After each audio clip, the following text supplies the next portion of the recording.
From the formless void, there springs an entity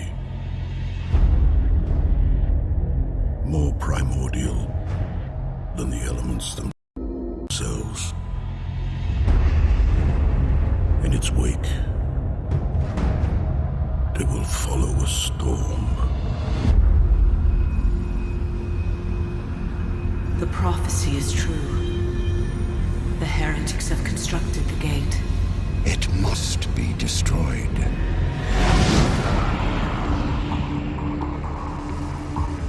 Commanders, it is the dawn of a new era.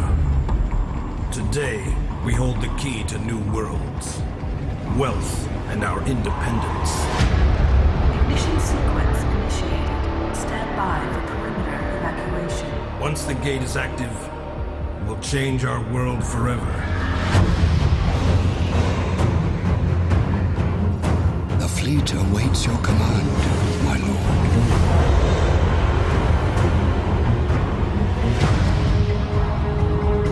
Detecting an Imperial fleet moving in on your location. You're not aborting the sequence. Prepare for battle. Clear for movement. Bravo wing, clear for dust off. Clear. Form up on me. Bravo squad, port flank, 5 wide. Roger that, we're on it.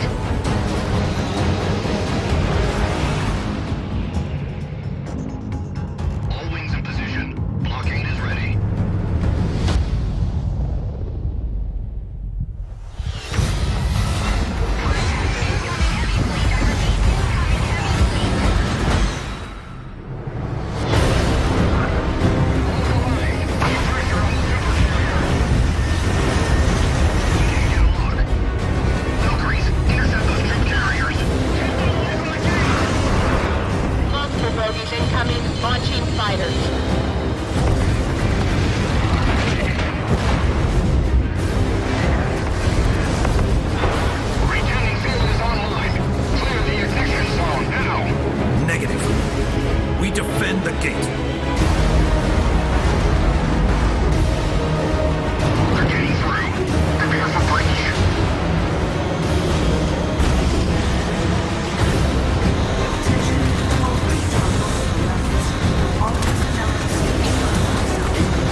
In its wake, they will follow a storm.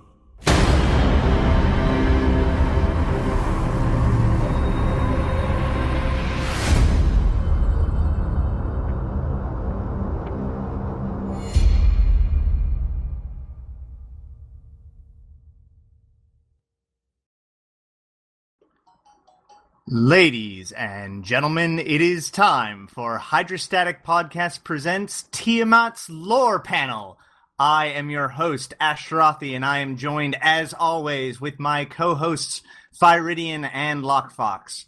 For tonight's show, our resident lore guru, Phi, has assembled some of the greatest minds in EVE lore.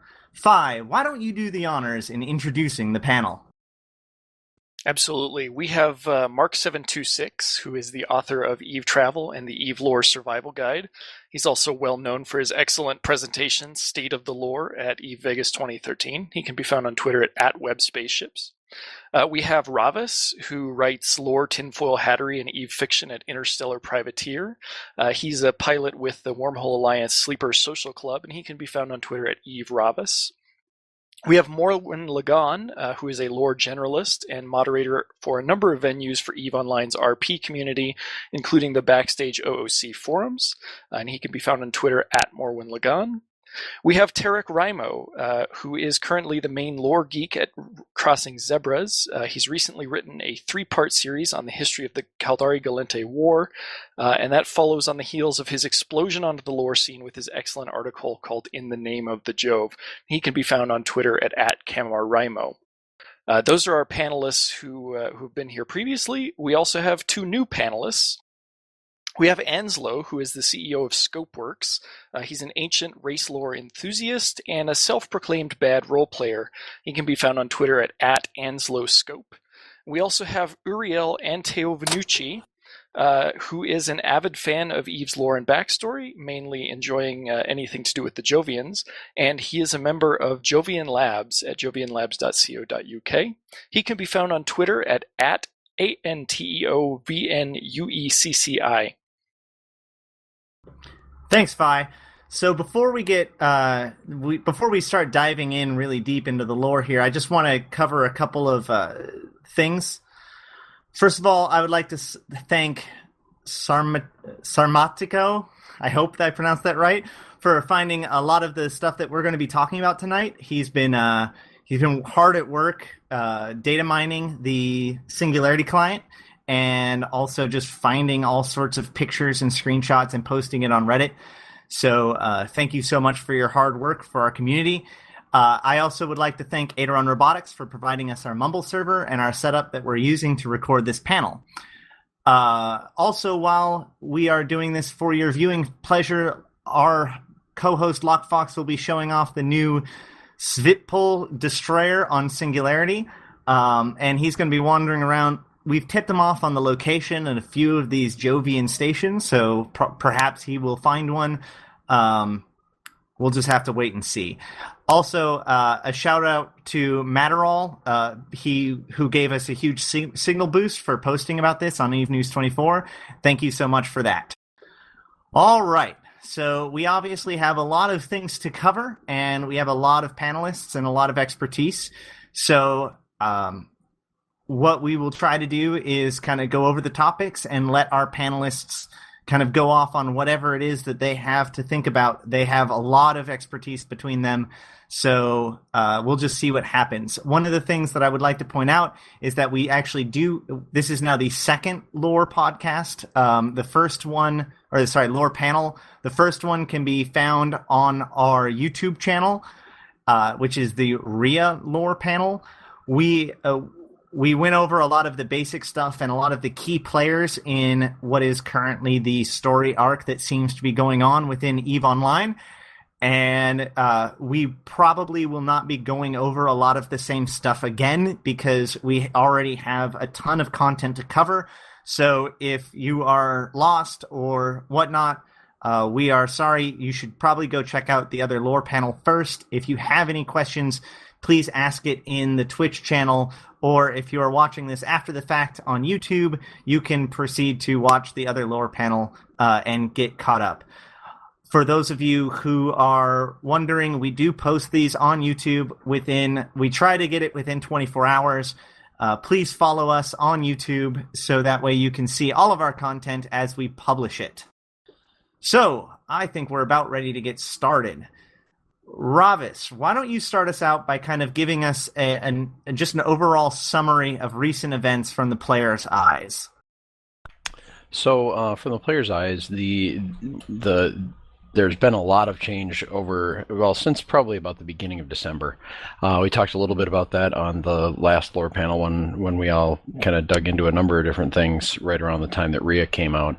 But things have continued to progress with Caroline's star moving from a star into an explosion into a nebula, and then with the Jove gates disappearing from the map, followed by the Seekers showing up in K-space, some of the sites being decloaked in K-space, some of the unknown structures starting to pop in and pop out, seeming to fade in and out of different systems. It's had a lot of people scrambling and figuring out where they need to go and what they need to figure out, and there's been a lot of people speculating on lots of different places from the forums to Reddit on what exactly is going on. I put together a 3-part post on interstellarprivateer.wordpress.com that you can go check out if you're interested in going any deeper on that. Just a tinfoil hat theory that I put together around, hey, maybe this explosion was based on some of the things that we found in the Templar 1 book around a Dyson sphere, if you want to find more information on that, you can certainly go check those posts out. My postulation was that it was essentially a power problem gone wrong, and that kind of kicked off a lot of things through some fighting between unknown combatants, along with some power things. It's something that I think is an interesting thing to explore. It ties into some different things around the different types of stars and the star changes you see with some of the explosions that have happened in the past. Moving kind of through that now, we're seeing coming, because of all the stuff that Armatico found on the Chaos server, and then of course have been now promoted to Sissy.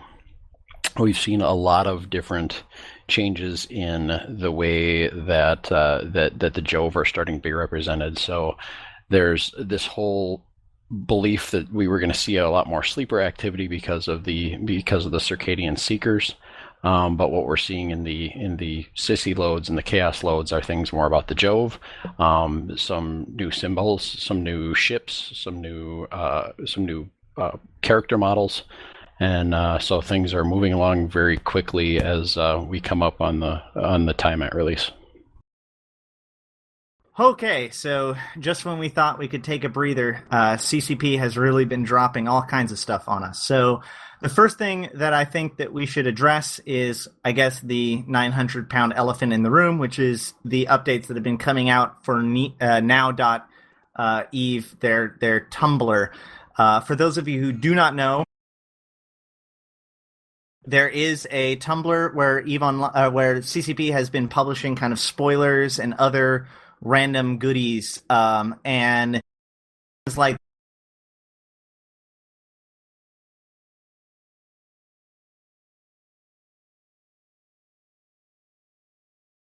so. Who wants to address that? May want to rewind a little bit and try again, because you were cutting out, at least over here, I think. I'm not sure if it did for everybody else or not. You were cutting out, dude.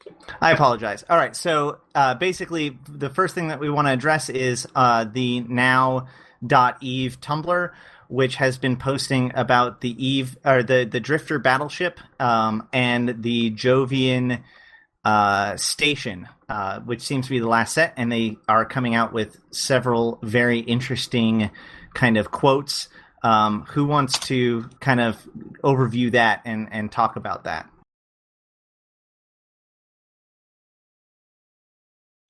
Well, I can do at least the station side of things. So one of the latest posts that we got on now.eveonline.com, I posted the link up in the chat, by the way, was what from all intents and purposes appears to be a rather gigantic station. There was floating around on Imgur some comparison shots between even capital ships, and this thing just dwarfs even an Avatar. But it appears to be the evolution of the unidentified structures that have been popping up and disappearing around the cluster. It's not entirely clear. I haven't really dug into them on CC myself to see if they're going to pop up in the same systems that unidentified structures had, but they certainly share the same general shape, even if there are a little bit of a difference between the two. The unidentified structures will have a sort of jagged, broken crystal feeling to them that this station clearly doesn't. But I think that the station's architecture, at least, flows much better from what we've seen of Jove architecture in the past. And the fact that the image has the Jove symbol there on the one side certainly indicates, at least initially, that this is going to be a Jove station. Right. So basically, the latest picture to come out on Eve now is a Jovian structure. We know it's Jovian because, as you pointed out, it has the Jovian logo. And it also has been seen in space. Has anybody in the panelists actually gotten to see it in space? Yeah, I've been on on there yesterday. I was taking a look. It's huge, first of all. Like someone was saying on Reddit earlier today, it's about 180 kilometers top to bottom. It's big. In the right lighting, it looks kind of green, like Jovian green. And the Drifter battleship kept spawning near it. So the Drifter battleship does appear to be associated with it, or does it? Because I'd heard that the Drifter battleship was scanning it, or something along those lines. And I know that the sleepers, the Circadian sleepers, have also been appearing and scanning these guys. But does it look like the Jovian battleship is connected to the station, or do you think that they're independent? Oh, well, it's interesting to note that on the concept art we've seen for the station and for the Drifter on now.eveonline.com, you see that new logo on the Drifter's picture, but it's not anywhere on the station one. I think they're definitely related in some way, but I'm not quite sure they're the same. I did see it scanning the structure a couple of times. But then again, that might be some part of the AI or something. All those things have been scanning everything that comes near them, including the battleship and the sleepers.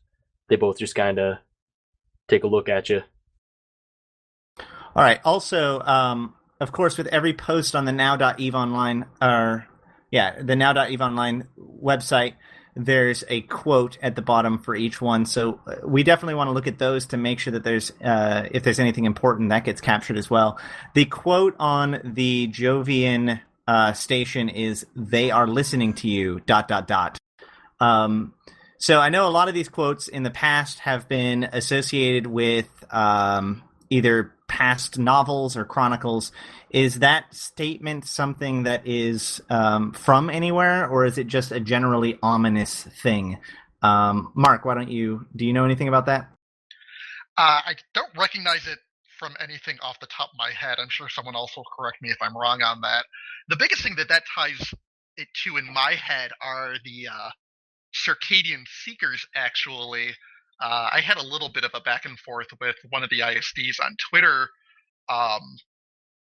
with, the look at the circadian seekers and, circadian rhythm over 24 hours. They are literally seeking the rhythms over 24 hours of us capsuleers. And that quote seems to tie in more, in my mind at least, to the circadian seekers than anything else. So, and I think at least that they're tied together. So this might be a sleeper station is what we're looking at here. I was going to say that there's actually some very... I clearly have sparked some disagreement on the panel. No, actually, this isn't necessarily disagreeing with you, Mark. It's this is actually from some chronicles that are really old that I actually don't recall whether I've ever read or not. But they are watching... the Enheduani have been mentioned a number of times in the lore over the years. We only really had a very, very clear picture of what they are through Templar 1. Somebody else would be better able to describe it than me. But I think it might have been Theodicy, where Theodicy, where they were discussed, and the first time, I think. And I vaguely recall hearing something about them being kind of watching on everything, beyond all of their weird, mystical, teleportation powers and weirdness and stuff like that. But okay, so this is also very old lore too, so it's possible that some of this has been just retconned and all that by now. Let's take a step back, because you just said a name that I don't think we've heard before. So what are these? Enheduani. Oh, I think we spoke about them at the Raylore panel. Oh, okay, good. Because they're one of the Jove splinter groups. You're right. We absolutely did. Okay, you just said it, and I didn't quite hear it correctly, so my apologies. Yeah, and I would totally second what he just said, because that was also my first thought when that quote came and when those stations appeared. Because, as was said, the Enheduani at some point retreated from Jovian society at large and decided to go into subtle manipulations of the empires. And those hidden listening posts, they might just as well have been set up by them to keep a watch on all the empires. Yeah, and now they're decloaking.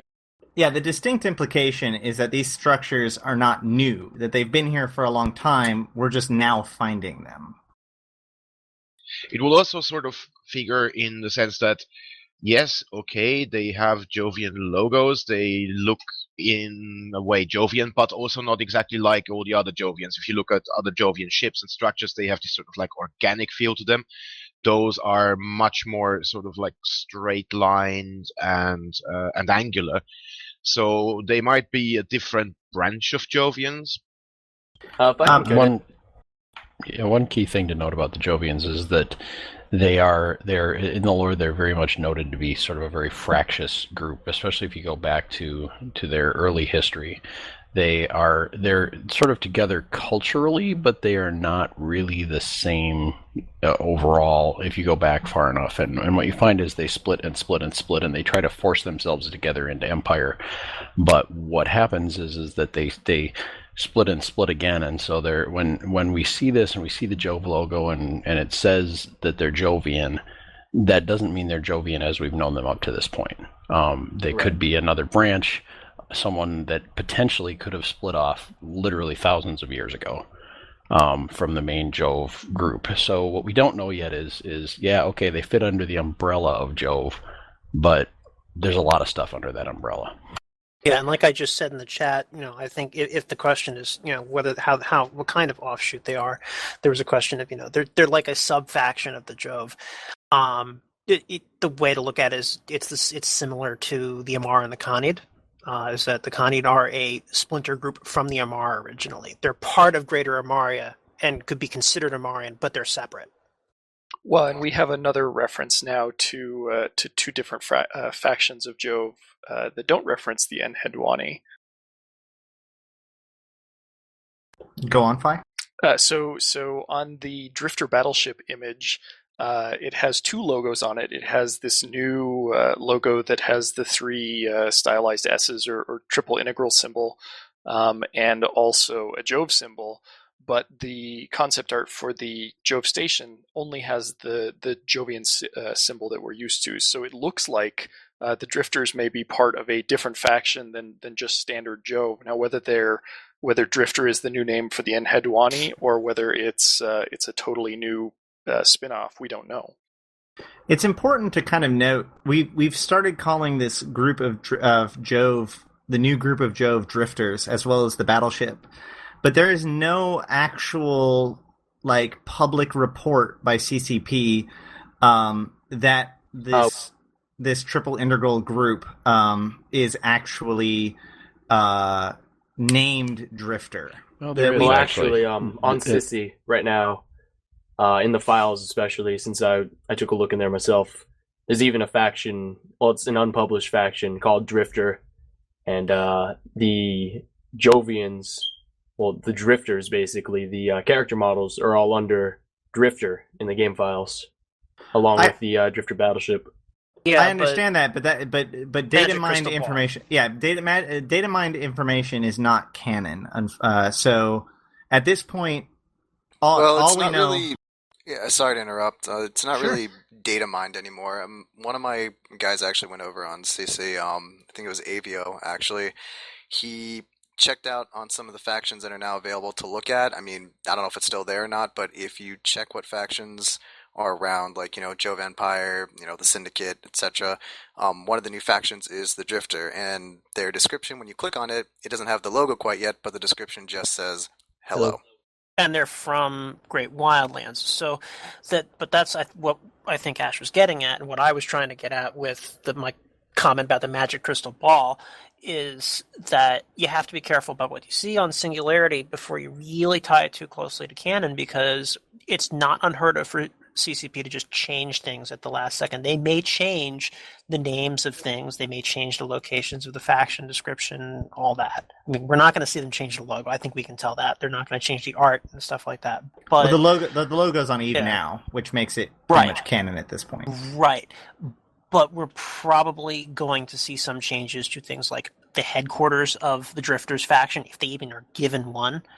That may just be something they needed for testing. It may be possible for them to have a zero headquarters location faction. Although it didn't look like they even have the standings values for them.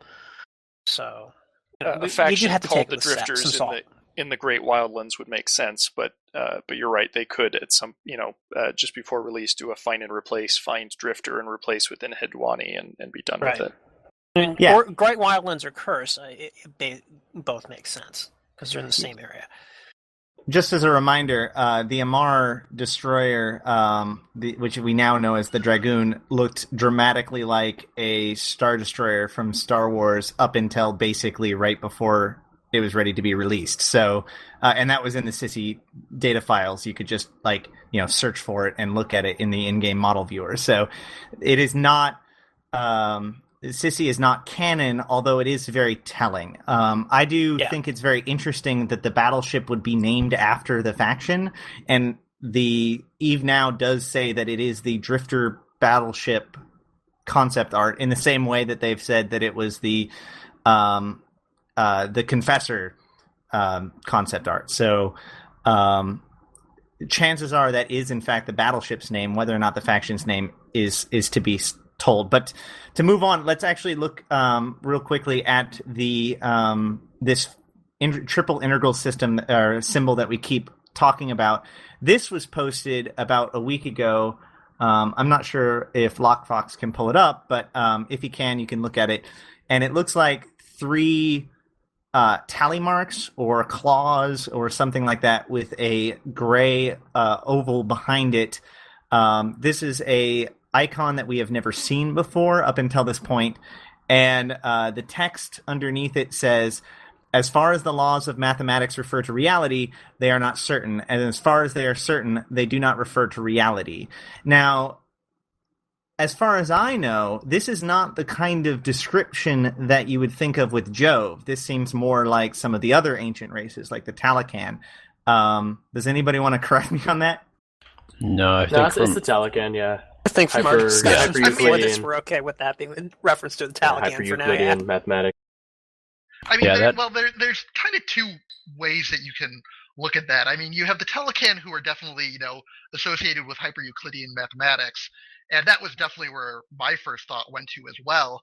But the reference to reality, it made me think more of the sleepers in terms of their construct and what can and cannot be represented in the construct. So I think that sleepers might be a viable contender for the symbol as well. Right, but we still also don't really fully know the connection between the sleepers and the Talican. So for all we know, the drifters or whatever the hell they are, they're both. They could just be both. The other thing, Talosleepers. The other thing about that quote is actually is specifically a quote from Albert Einstein. And it is a quote out of a paper that is specifically about non-Euclidean geometry. So it really, really points to the Talican from my perspective. Yeah, I would sort of agree on that, or not only sort of, I would agree on that. Also, there is even more. Like the Talocan, there are, like, even though some of their archaeological sites are found in Kaldari space, they have been a nomadic race. They ended up in Anuikis before the sleepers came there and before we came there.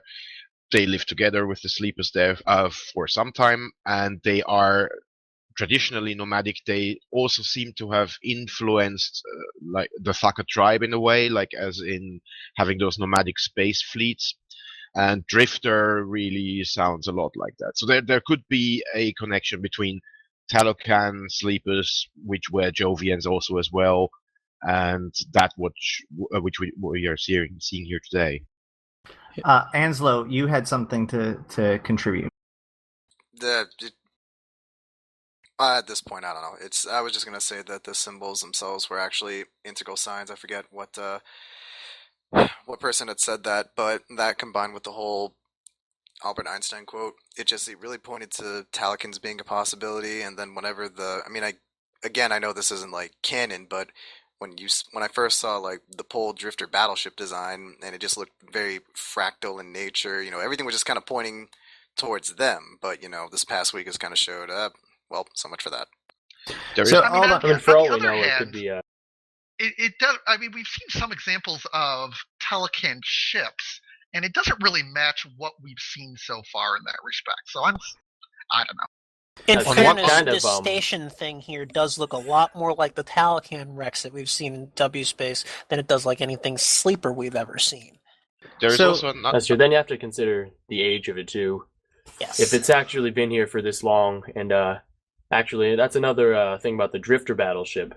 in the description, we're not really sure if that's, I mean, like you said about Sissy, it's not anything for certain. But if the description it currently has is anything to go off of, this is not any sort of new ship at I'm all. pretty sure that the Drifter battleship, at least last time I saw a screenshot of it, was using the same description that the regular sleeper rats use. Yeah, So it was as using far the as I description know, it's just a placeholder. It was using the Right, description like you of said, the yeah.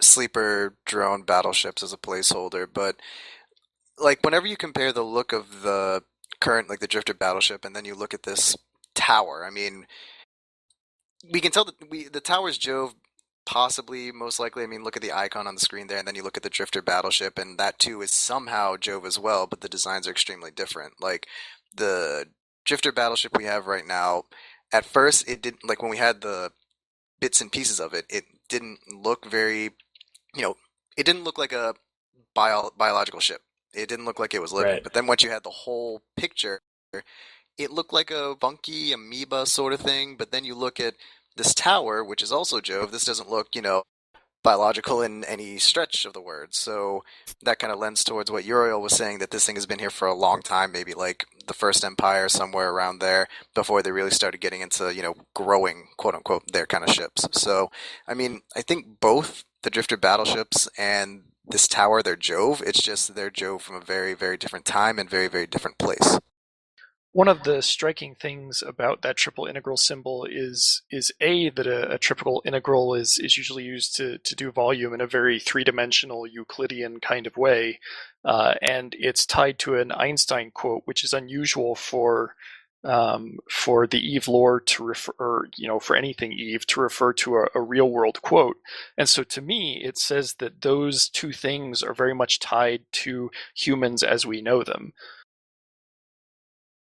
I mean, if we're going to start talking about Terrans or anything like that, I mean, it's always a possibility, but I think CCP has actually said that we're never going to see Terrans. I think I'm pretty sure they've said that. I also hold on. Before we go any further, I want to kind of refute what Fire just said. Several of the now.eve online posts have had quotes that are from real life. For example, one of the pictures of the Drifter battleships has a quote from Darwin. It is not the strongest or the most intelligent who will survive, but those who can best manage change. And I think that even before this latest kind of string of things, there have been several of the images from now.eve online that has had real life quotes to them. So I'm not sure if that's something that you can really tinfoil about. They're using quotes that make sense for the context that they're trying to use them in. And Einstein and Darwin are sources of fairly good quotes for the kind of things that relate to capsuleers, among others. And what I was saying about Earth is that beyond the fact that I really, really strongly remember CCP saying that they'd never do it, let's face it, 25,000 years. Yeah, basically we're looking at just something that's like a /kill command for anything it looks at. Furthermore, it's gone altogether. I mean, the reason they came through the Eve Gate in the first place was because they were running out of resources. Yeah, I would lean towards that. I would lean towards if we ever found Earth, it would be a smoldering pile, because they lost the Eve Gate just as much as we did. Right, and that was basically their ticket to rebuilding humans into, well, keeping them going, because they were at the point of the Eve Gate desperate. So there's something else I want to bring up and see whether or not anybody has a comment on this. So the Drifter battleship that is seen in game is very new and shiny and bright, whereas the Drifter battleship in the concept art seems to have decay and age and battle damage on it. Are there any theories about why the concept art would have this kind of battle damage, or is it just the art team being the art team? If I can actually say something about that, again, I was on Sissy yesterday, and I was trying to look in the same places the damage seems to be showing up on the concept art, and there does actually seem to be, it's very, very hard to see, but there's little bits of that same honeycomb pattern you're seeing through part of the hull on the concept art breaking through, and it's not symmetrical either, which makes it look a little more like it might be that battle damage it seems to have on the concept art. I don't actually think it's damage. Like when I was saying, I mean, maybe it is damage for all I know. We won't know We have nothing until yet. yeah. But just going off speculation and knowing what the Jove are in terms of their more organic technology. Like if you look at the concept art, when I see those holes, when I see those black seams along the length of the ship, when I look at the forward part of the ship and I see these random spikes, I don't think damage. I think you know an animal evolving into evolving organs that it needs, vents for emitting heat or for breathing something, maybe random crystals just as part of an evolutionary process. I see it more as there. It's not necessarily very elegant mechanically, but organically, evolutionarily, it's there, and it's there for a purpose. I actually had a very I think the similar ship, reaction. I had a very similar reaction to that, in that when I first saw it, especially that spike that sticks out of the front on the concept art. I haven't seen one with a skin in game yet, but it looks almost like something has been stabbed into it, more so than that it was actually naturally part of the ship to begin with. It almost looks like what you would expect of something that's in the first stages of being overtaken by a rogue drone or by some kind of a Sancha construct, which is a little out there. It's certainly falls in the realm of tinfoil, but it doesn't look like it was a planned part of the ship. It looks like it was something that was tacked on later or bolted on or stabbed in later. I mean, yeah, anything's a possibility. But I mean, honestly, go ahead. Okay. Well, we really don't have any way to know for sure. But again, looking at the sissy stuff, that could definitely be a possibility. But at the same time, it could. I mean, it is the same color as the ship on the test server, so I mean, it could go either way. But that's a really good point to bring up.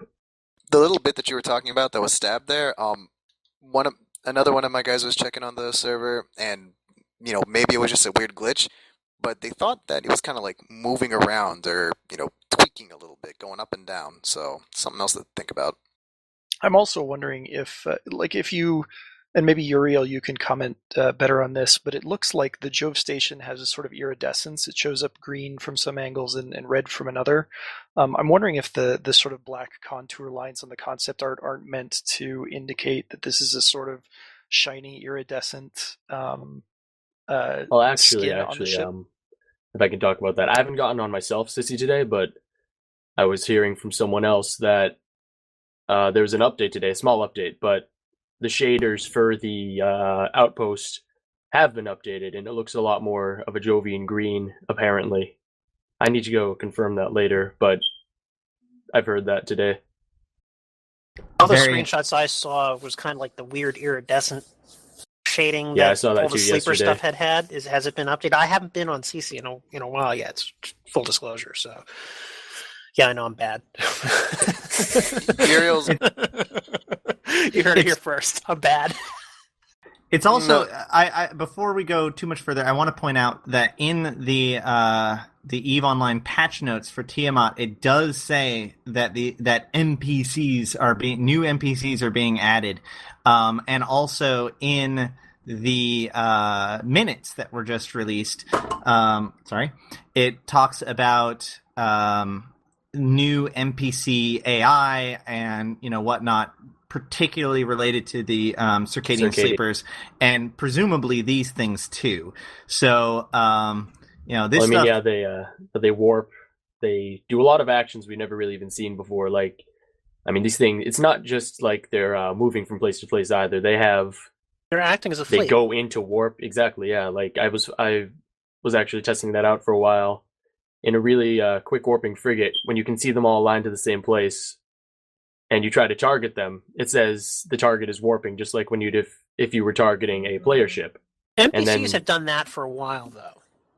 But targeting belt rats will warp in and out of belts and go and will wander around if you ignore them. So that's not necessarily new. What's new is that these NPCs are acting like they're in a player fleet.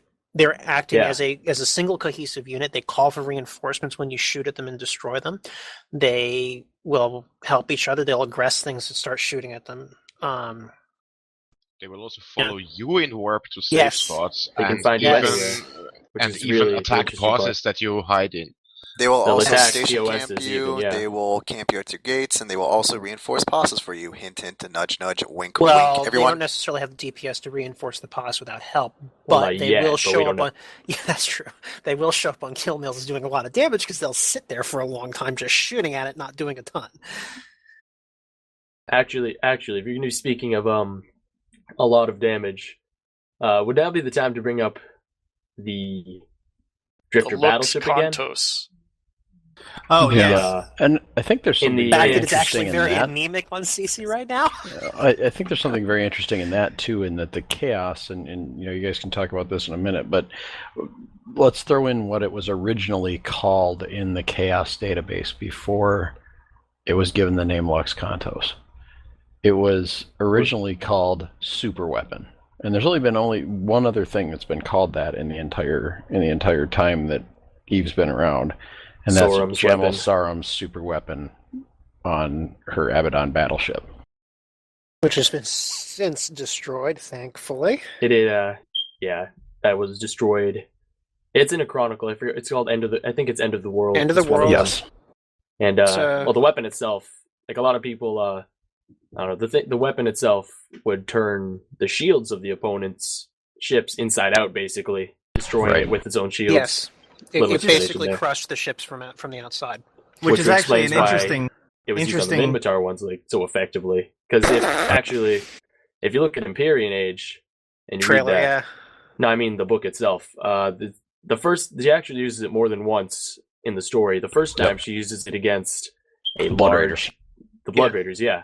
And it says it doesn't blow up all their ships, but they're highly crippled, which lends a lot, even to the shield thing. If it's turning the shields inside out, obviously these ships are a lot more armor focused than shield.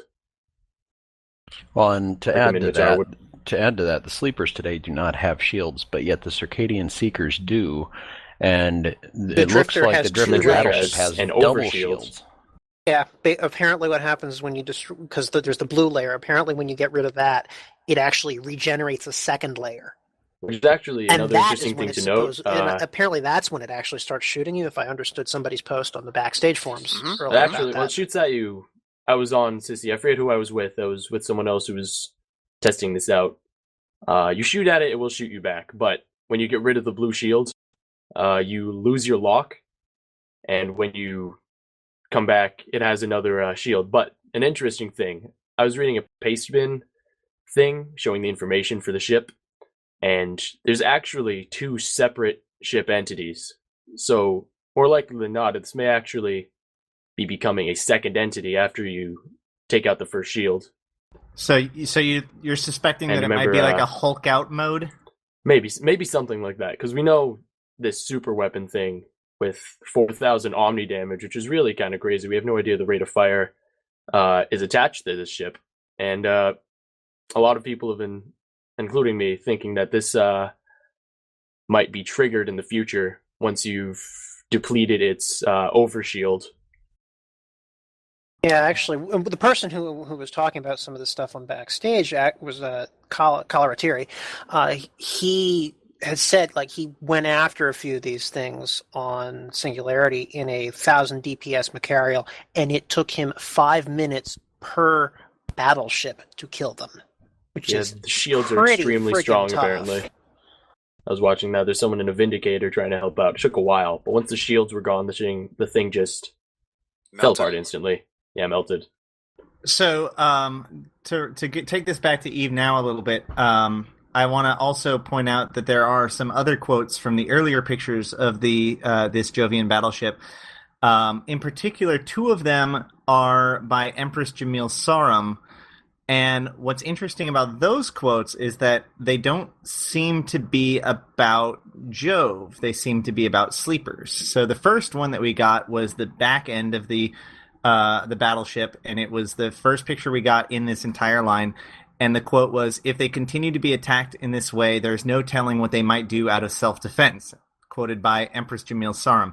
I'm presuming that is from somewhere and not just now, right? Where is that from?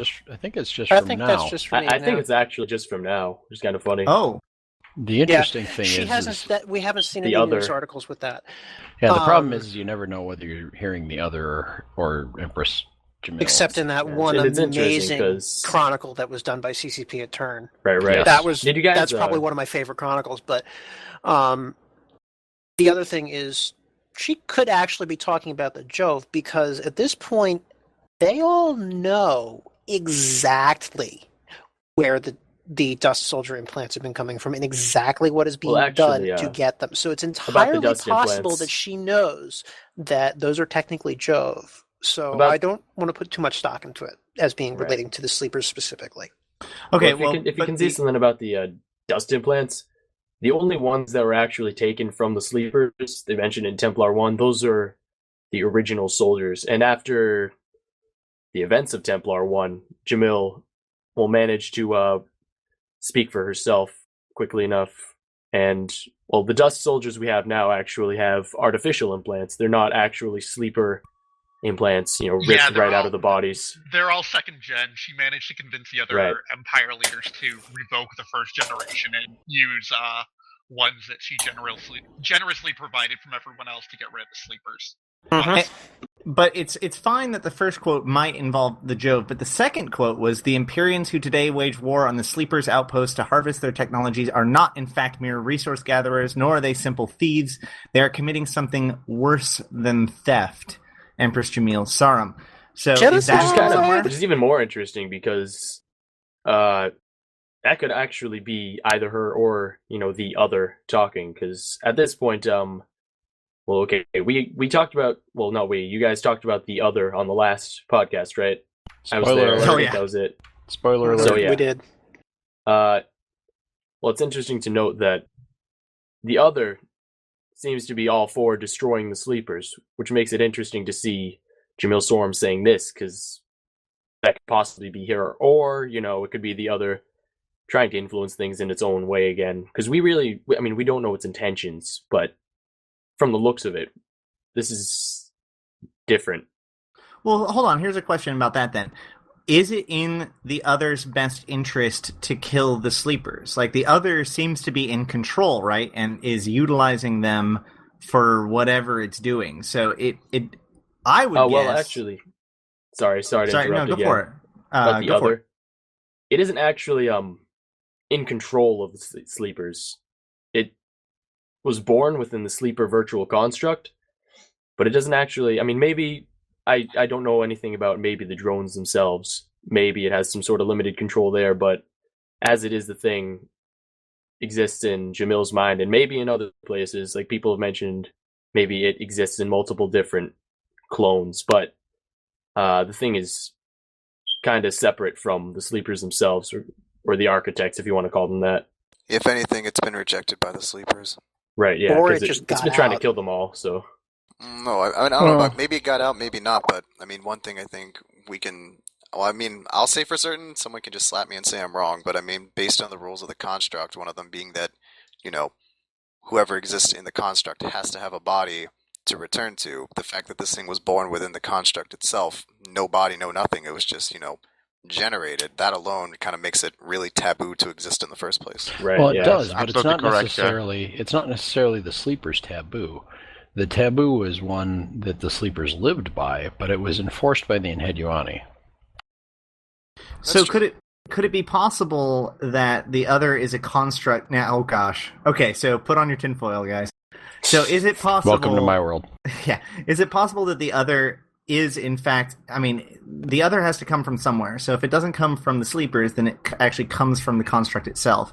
So if the rules of the construct is that one entity must have one body, and that's programmed into it, then the other may be trying to find a way to resolve that conflict by finding a body for it to be connected to.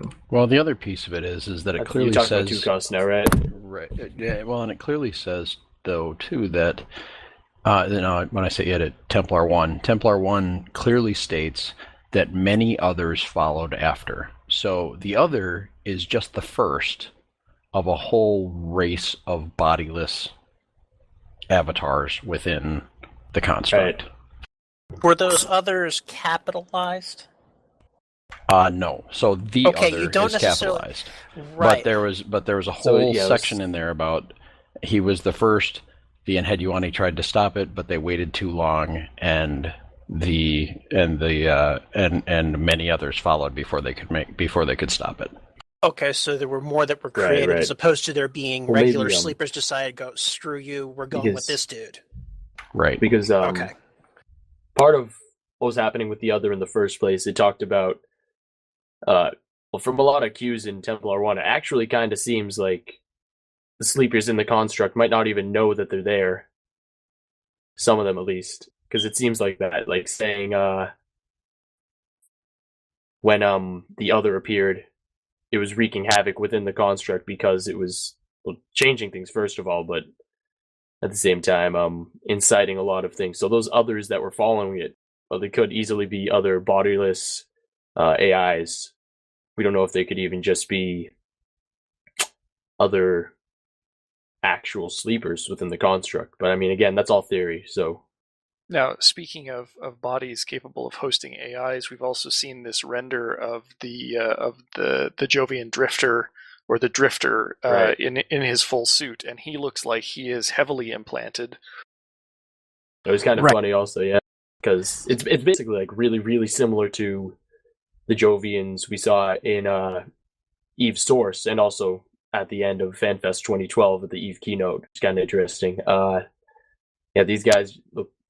I mean, so I put together that image myself, actually, from files from Sissy. I put it together, and I couldn't actually find a head model for the drifters, so I used the generic head model and just kind of tried to adjust that a little. But the textures fit on it exactly the same, which is kind of. It seems more like the different races have a modifier for that model, and then it changes from there. Okay, so we're looking at this this drifter Jovian, and it was pointed out that, or just now, that the dramatic difference between this this Jovian model and the Jovian models we've seen previously is significant modification to kind of the head area, especially the temples and along the cheekbones. And the back of the head, actually, is a big piece there. So is that? I know that each of the different guys or different ancient races kind of had their own specialty, and Jovians weren't the most implanty of all of them. Is that correct? Actually, to talk on that point again, is that right if I get into a kind of thing I've been thinking about for a while with these drifters and the sleepers and how they're related? Absolutely, go for it. All right. So, now in the canon of Eve and in Templar 1, it's explained that sleepers and Jovians are quite literally the same biologically. The Jovians even have the same cavity in the back of their brains where the implant that the sleepers use to connect to the construct would go. So, and talking about the drifter battleship and how it's actually piloted by an NPC in Sissy, a drifter.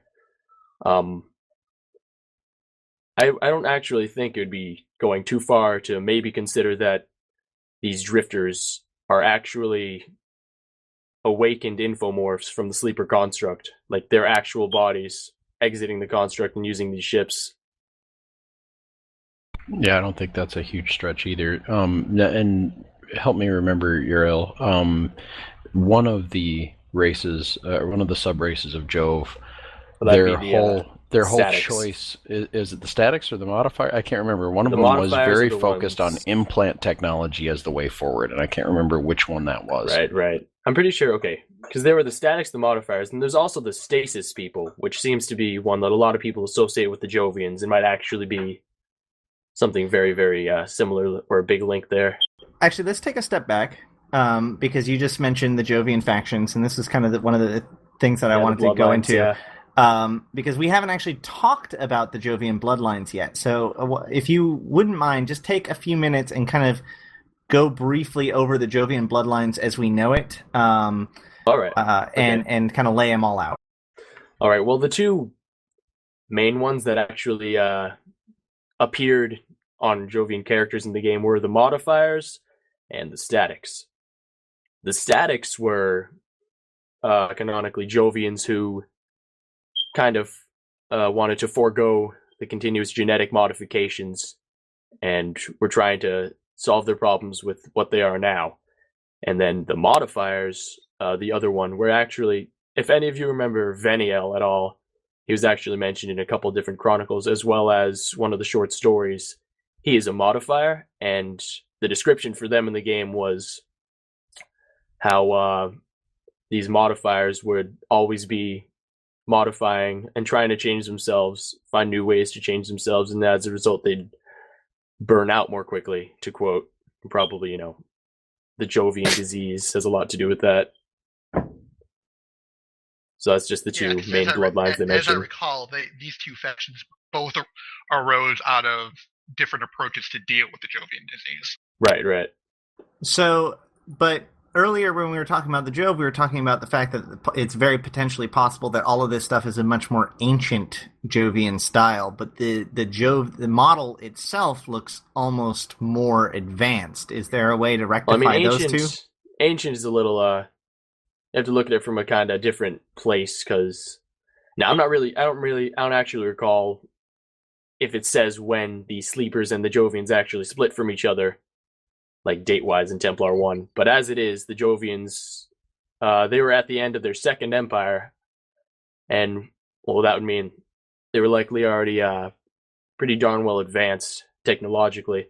So if this listening post is from there or any time after there, then, like I said before, the technology of now, like if you ever saw the Eidolon or the Wraith or the Spectre or any of everyone remembers those ships, right?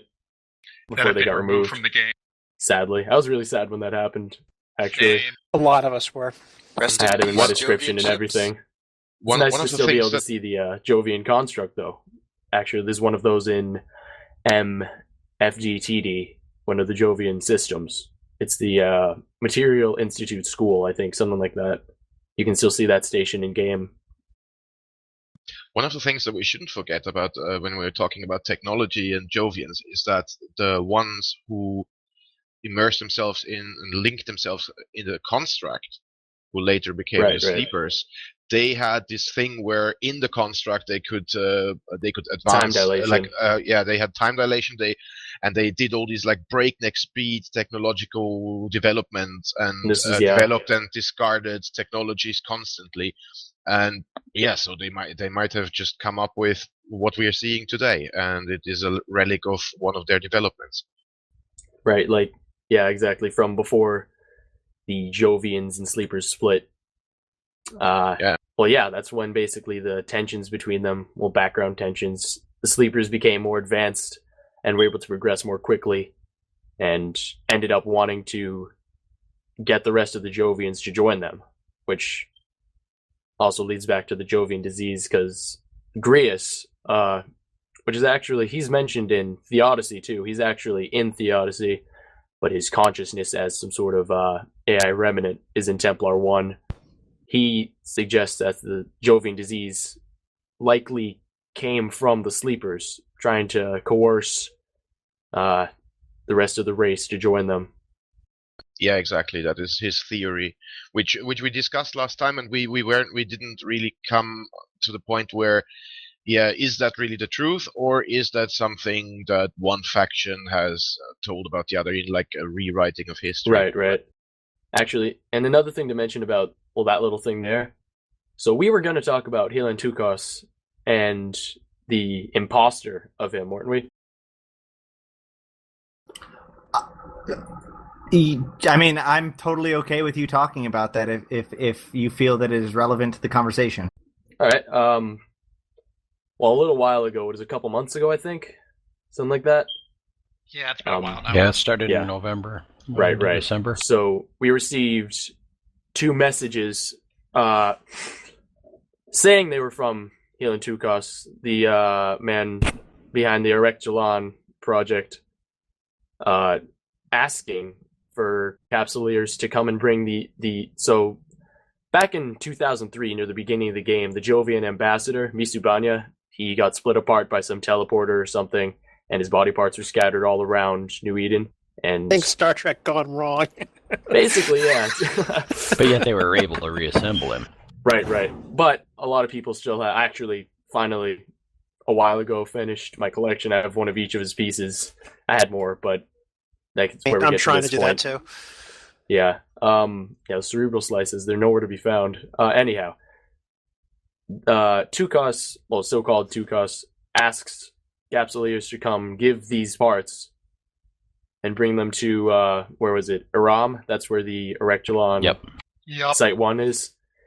And then a third message you receive, it's all broken up, and it really, really seems to strongly suggest that the one asking for these parts isn't actually Tukos. Now, the actual identity behind whoever's asking is really, really, interesting to think, because it could either be the Sleepers, the Other, or even something else. But if it's the Sleepers, and I think that's my biggest thing I think about, I think that's my most likely theory, is the Sleepers are collecting Jovian biomass for some reason or another. Now, one of you mentioned creating bodies for the AI, but I think that would go along well with it if it was the Other behind this. But at the same time, so we have to think about how the Other, Grius mentions that it's a big threat to the Sleepers and the Jovians, which is something, well, very new, obviously.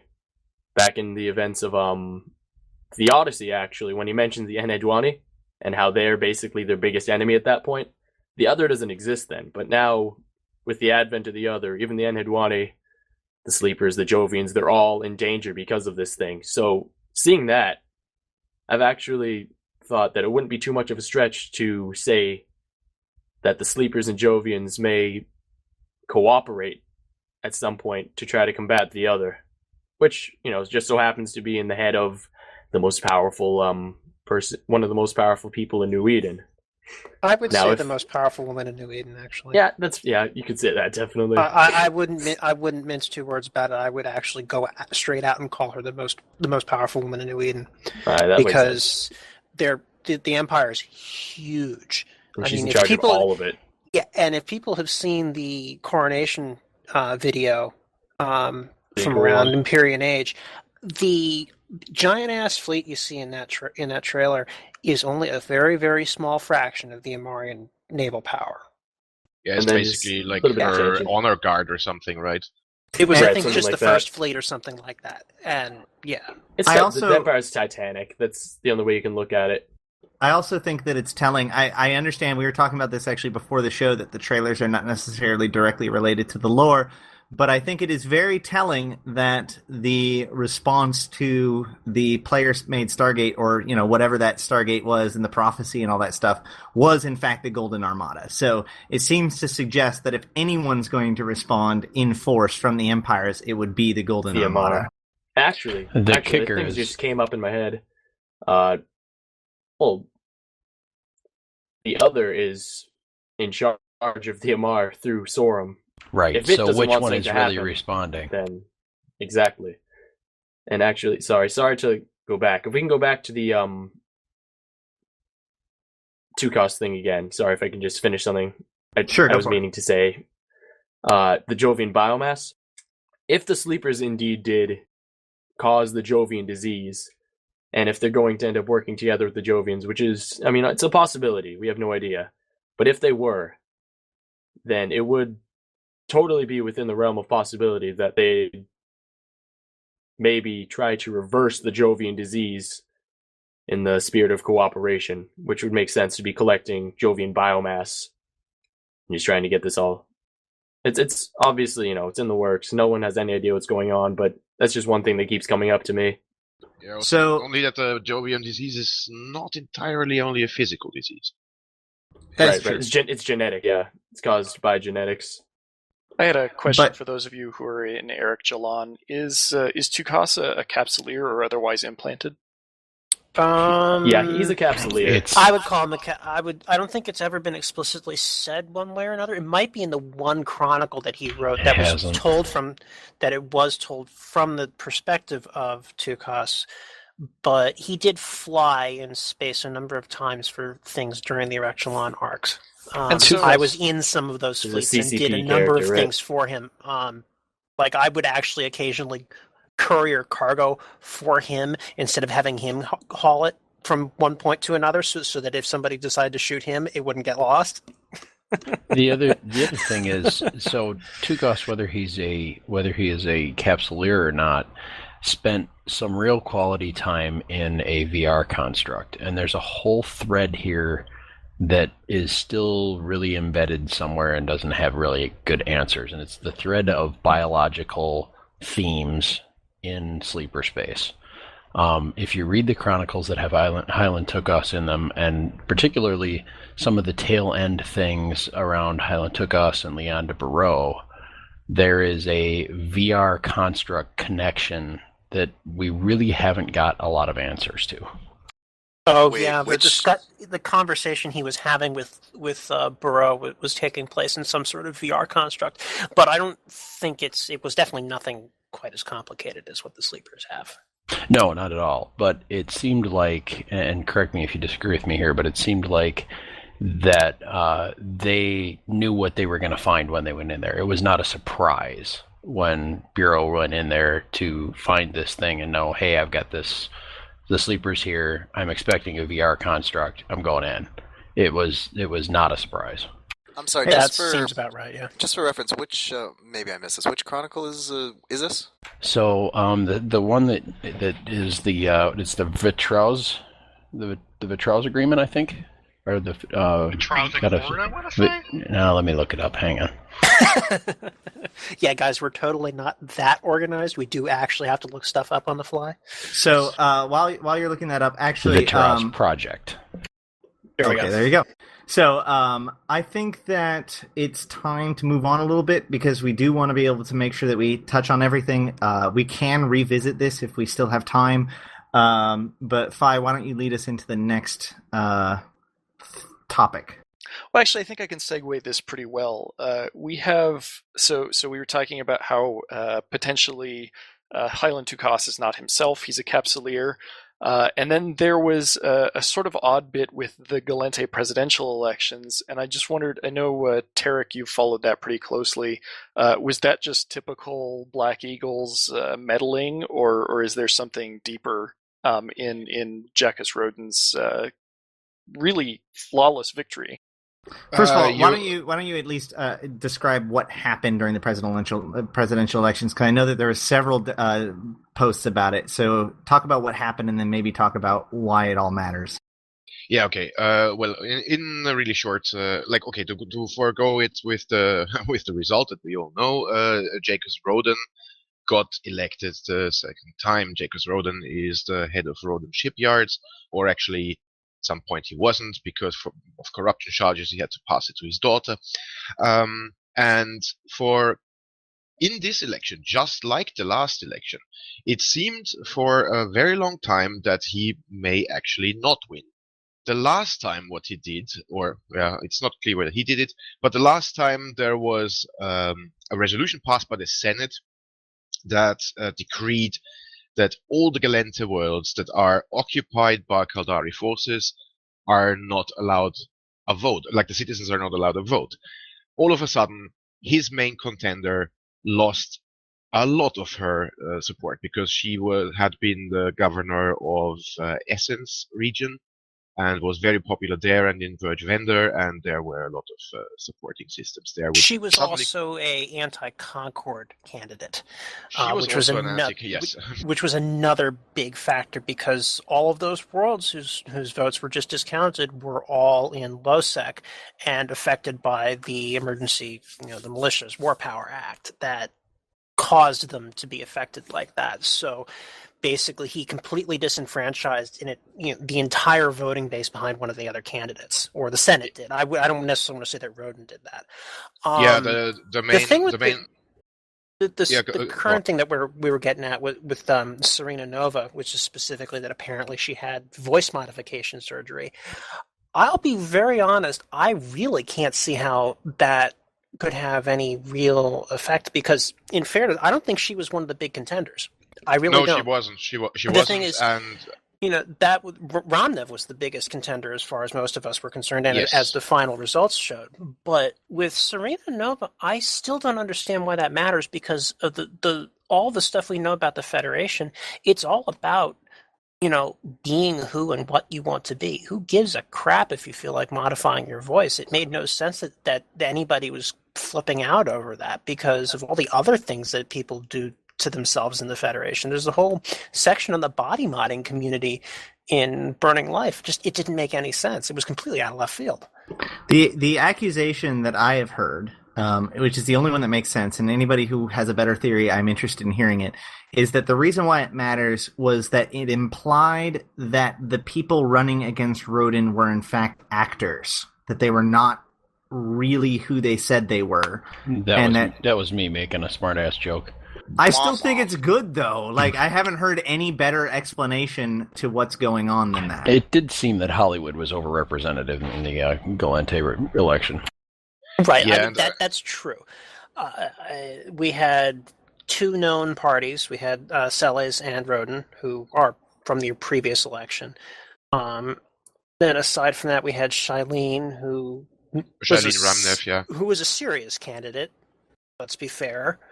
Then we had some random Minmatar artist and some actress. I mean, and there was one other person who I've forgotten completely. Oh, right. It was the Intaki guy that almost got bombed.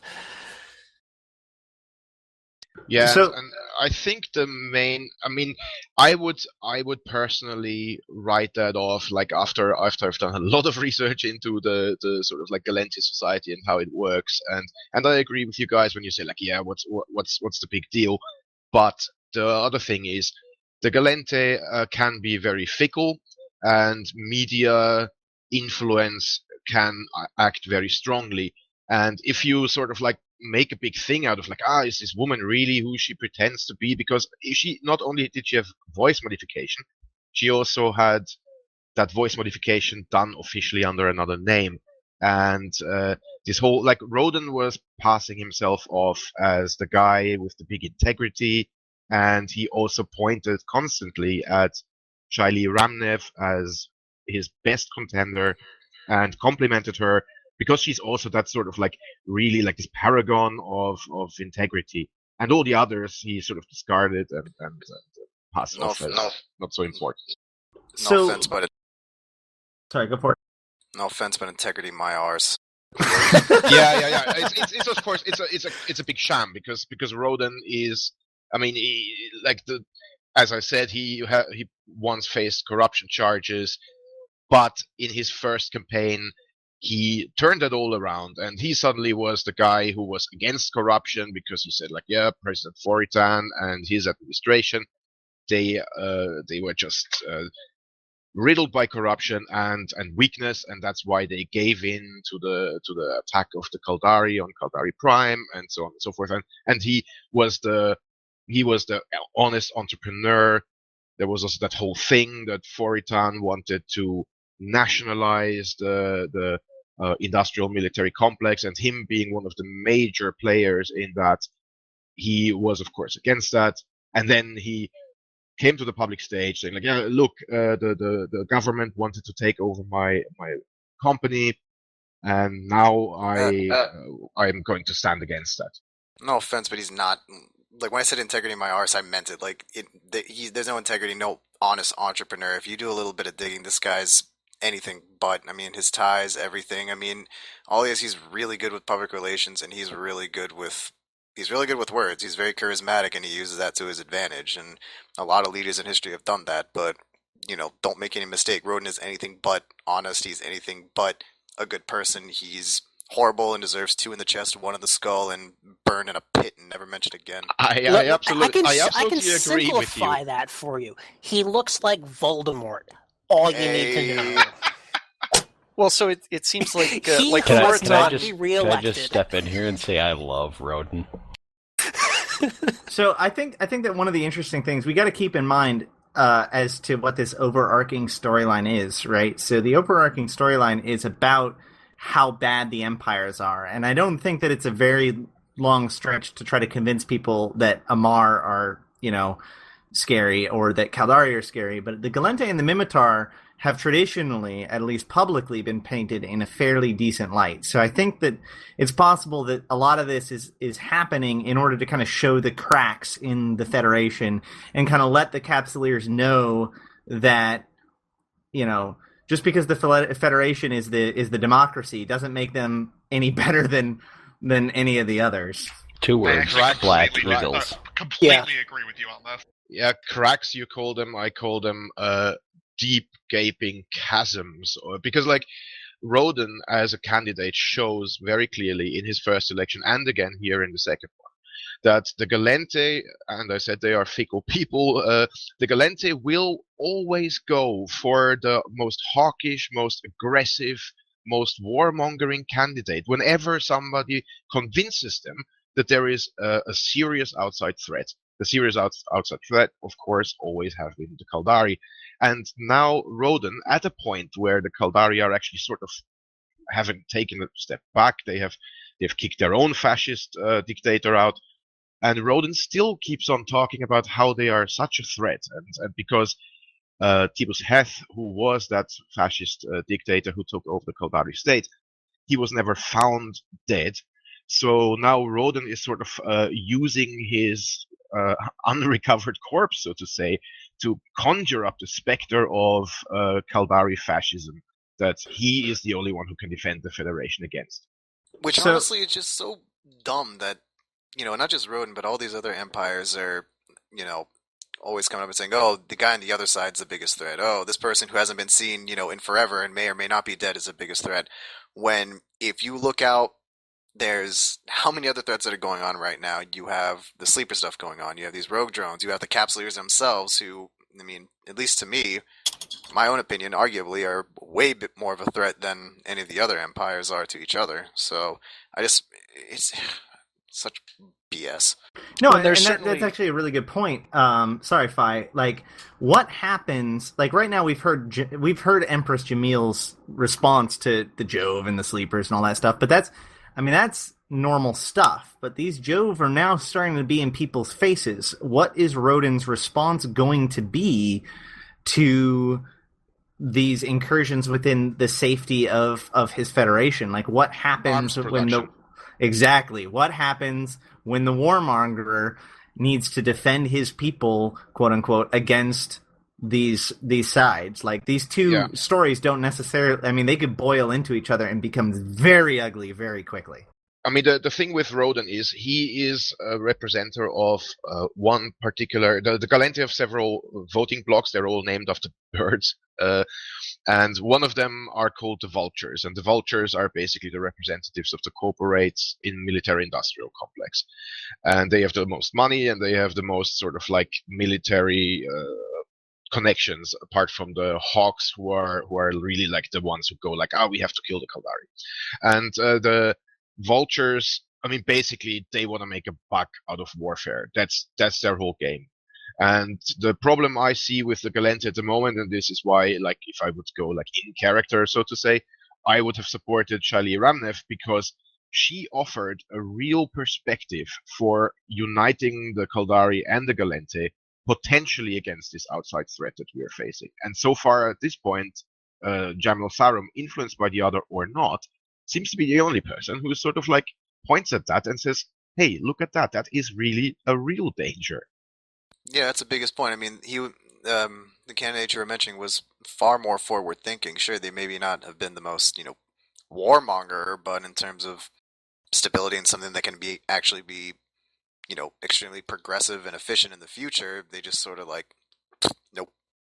It sounds to me sad. It's kind of sad because that could have made an incredibly interesting story if you think about it. I mean, for people who don't know about the Tierjev pocket back in, I mean, Morin can correct me if I'm wrong, but back in the Gallente Caldari War, it was a single system that ended up kind of blending together between like Gallente Caldari just into kind of one mishmash, and it would be kind of interesting to see that spread out from one system to multiple systems should the Gallente and Caldari ever, you know, get over themselves and stop crying like little girls. It does seem like the election has more to do with who lost than who won. Fi, you were wanting to say something? Yeah, no, I just wanted to slip in there that there's a certain amount of irony in the fact that the leaders of the four factions, and especially Jamil Saram, talks about the threat from Capsuleers when she and many of the other leaders are themselves Capsuleers. Yeah, and the weird thing is that actually the only one who wasn't was Heth, because he actually had a physical condition that prevented him from being cloned. Yeah, he literally couldn't because his brain was being turned into a sponge. Yeah, didn't they had a chronicle about that a little while back, I think. Yeah, they basically said, well, we clone you, but we can't because your brain's like screwed up on, I think it was augmine dust or some something kind of like that. crystal or something. It was augmine, I think. It was spodumine, automine, I don't remember what it was, but actually it wasn't sponge. It was actually a condition that turned neural tissue into more of like a coal dust or something, wasn't it? It was augmine dust. It was some ore that he must have been processing when he was working in the factories or something like that. But anyway, the long and short of it is that the dust had an effect on his brain, which meant that there wasn't any way to safely scan it. Basically, he was more likely to come out of it a vegetable in the new clone than he was to survive it. So he was better off just living the rest of his life out. There's disease. In Eve's source, they do talk about the fact that the vast number of or percentage of the human population cannot become Capsuleers. It takes a very specific set of physical and mental kind of markers to be able to go through the process. The whole first part of the thing in Eve's source, I think, talks about that. It has like an entire description of what the Capsuleers have to go through to become a Capsuleer, and how rigorous it is, and a lot of them just won't make it. A lot of them will die during it, basically, or go insane, basically. Basically, it's like more, and I think you can help me with this, but it's like, to start with, you need an extremely advanced engineering degree just for that. Then you have to go through a ridiculous amount of physical training. Then you have to go through basically those psychological are the current torture. Requirements. Those are the current requirements. I think it's been established, at least from talking to Falcon and some other folks, that basically Eve's source is a snapshot of the now, of when it was released. That is how things are now. Right. It may or may not be how they were back then. For example, this thing of killing yourself to finally become a Capsuleer and get your license, that's new. That was not there in the first place. It was added briefly when Incarna came out. It was removed for a while after that, and then it was re-added. It's been implied... It was re-added with dust, right? No, it was re-added again for real when Source came out, or just before it. But it was in discussion with CCP about it. Since then has basically said that, like, up till now, that was an optional part. It was like a psych evaluation that you could skip if you felt like it, or could present a good reason, or whatever. So there are plenty of Capsuleers who may or may not be running around in their original birth bodies, because instead of deciding to kill themselves and get into a clone to start, they just use the body that they had implants grafted into as part of the training process. Which presents an interesting thing in terms of like in-character story development, because a lot of people make a big deal about them still not being themselves because, you know, technically their first body died or some such like that. So it can make it for some really interesting, you know, mental issues with people, because they're debating, it's like, well, am I really me? You know, what's going on? Is this the real life? Is it just fantasy, etc., etc.? So, well, but the description of the pod in the Chronicles, or not the Chronicles, but in the wiki, does talk about one of the concerns that they have is that the neural scanning process to transmit the clone will brain damage the host, and so it only is done at the point of death. Yes. So that's why they wait for the penetration of the capsule. Yeah, right. There's actually a very, very specific thing. It's like plus. I think it's a variation of plus or minus 10 millibars of pressure inside the capsule is when it decides to fire.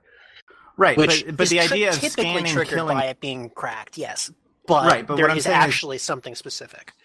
What I'm saying is that it is pretty well locked into the canon that the act of being scanned to clone jump kills the host. Oh yeah, that's definitely a step. Well, I mean, it isn't like it's not something that kills the host automatically. It's more of, well, the scan will leave the scanee basically a vegetable, even though it'll have copied their brain state. So what the capsule serves to do is it's a mercy immediately killing. Following, basically, it kills you after the brain scan with a chemical concoction or something like that. It's made to just. Also, part of it is, Concord not wanting capsuleers to have any more than one of themselves, which is, it's a thing all its own. And I'm going to just say one last thing about that, and then I think we're going to hand it over to Phi to bring us to the next section. But I want to point out that I think that that's one of the reasons why we're seeing the Jove return, because right now there's pretty big limits to our cloning tech, and the Jove were one of the originals that helped us kind of develop all this stuff. And so if we're going to break through that in order to bring Valkyrie, Dust, and Eve all together, who better to do it than the Jove, Although their main contribution was the pod more than the cloning. Exactly, we already had the cloning. cloning really wasn't. It was more that they gave the Caldari the capsule, and then sometime after the end of the Caldari Gallente War, in fact, just around, I think it was YC 105, something like that. That's when the capsule and the clone came together. When the capsule and the cloning stuff were married together, the words of CCP, and made into a single entity, and thus the Empyrean was born. Yeah, the cloning tech, not cloning, but the capsule control interface for where you could have one pilot in the capsule controlling the ship, that was around mostly among the Caldari Navy. Yes. For like more than 100 years already. All right, so Phi. If I can bring you guys back to the prophecies of Macabre, we've hit the fifth one now, right? Oy vey. Theoretically. Little brother returns home. That is what the posting says. On the third image of the Drifter battleship, we have the little brother makes the final sorrowful steps home. He is not welcome. So can you guys just remind us what the next two Macabre prophecies are supposed to be? Well, the one after that. Didn't we already cover that one in the very, very beginning? I don't think so. Did we? We covered it in the previous lore. We covered it in the previous lore podcast, but I think that it coming back up as the Jovian kind of makes it prudent to kind of touch on that again. The sixth calamity is what was many now becomes one when one becomes four. And the seventh calamity is the return of the dark light from the heart of the mother. Now, if you're going to talk about the sixth one, there's been a lot of theories for that one. I mean, but the one that I usually come back to would be many become one, would be, just all the different types of capsuleers, and you see how everyone's so separate, all coming together when one becomes four. I can only think of that as having been Concord splitting apart, because it's composed of the four empires keeping the capsuleers in check. I doubt that what was many now becomes one will be the capsuleers, and I simply say that because I don't. Capsuleers teamwork. I know. I don't think that it would be wise or prudent for whoever's running the lore to try to build into the lore players working together. Like, that is a way of finding yourself in a lot of pain. I was actually suspecting, with a lot of this ancient stuff coming together, the sleepers, the mentions of the Talican, the Jovians, talking about maybe the sleepers helping the Jove get rid of their disease, that it's actually the ancient races that are coming together. Yeah, I would agree on that. That's a really good point to bring up. However, somebody also pointed out a really good point. Gosh, I wish I could credit who it was. But there is also the point that every other piece of the prophecy thus so far have been a cosmic event. So Hello, that was me. Yeah, that was you. Like, That's yeah, right. that was 500 Hanslow. times. Yes, you're right. It was Angelo. You're right. I actually suspected it was you, but I didn't want to, blow up your head too much. All right. So yeah. So Angelo, why don't you talk about that real quick? Well, FC, you're implying that I have an ego in the first place when I'm like literally Eve's worst player. So Shut up, Angelo. We all know you do. Just go ahead. rude. Anyway, every single one of the prophecies so far just have to do with the celestial event. The first one was the cosmetic kiss of the comets. And I don't even remember what the year was, but literally 2 comets smashed into each other, spread debris all over the solar system, messed up traffic for a little bit, but no harm, no foul overall. The second one, we have absolutely no idea what the heck the prophecy said, because CCP didn't write it, they didn't publish it. Hint, hint, nudge, nudge. But the one thing we do know is that it alluded to some kind of flood, and there was a planet-wide flood that just messed up everything. No good, no fun. The third one was something about the roaring stone that silences the world. Now that was a big old meteor, once again, that went right through the atmosphere of a planet. Now, it was projected to possibly hit. People were worrying about possible evacuation. Didn't hit, luckily. Went right through. However, it created... Like, you remember in Russia, there was like this sonic boom Tunguska event. Hmm? Well, no, there was Tunguska another one. event. No, there was another one. Yeah, the one a couple years ago. The one where it like blew up. It was like, and like it broke windows. It set off car alarms. Well, I mean, jokes aside, it really No, it shattered windows and caused deafness. Yes. Take that, multiply it by 1,000, if not more. The roaring stone that silenced the world caused thousands of people to go deaf. Killed a whole lot more people, caused building after building to collapse. It was a calamity on a global scale. So far, all 3 events have had to do with very localized celestial events. Now, whether those events were caused artificially by some unknown entity or one of the ancient races, we don't know. It doesn't matter. The point is that so far, it's had to do with something in space. That has nothing to do with people. It has nothing to do with races. It has nothing to do with spaceships or whatever. It does have to do with people, because the impact of it, it says deafens the world, so there had to have been people to be deafened. It couldn't have happened on just a normal planet. I'm sorry, let me rephrase. When I say it doesn't have to do with people, I mean more in the sense of the way that the prophecy is worded is not intended to represent certain people. Yes, it's not initiated by people. Yes, exactly. So that's why I'm thinking, I don't even know if we're at the 4th or the 5th. I mean, we had nobody has come right out and said what the 4th is. I mean, the first 3 are documented. The 4th one has lots of various different speculation. My personal opinion is it's the wormholes. Yeah. Right? Which could be considered a natural event, even though it really wasn't. But yeah, so this one is the first one that really, and the thing that's strange about it is that the last time CCP put out anything about the prophecy of Macapur that was in any way canonical was the release of the Titans, when they put the full text of the 4th prophecy in the Erebus text.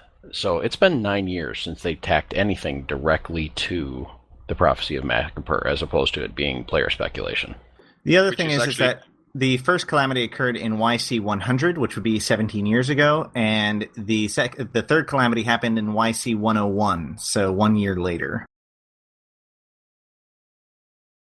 That doesn't mean a ton, really. No, it doesn't. I'm not saying, but he said that he didn't remember the timeline, so I was just trying to tell you. I was trying to piece that piece of information in.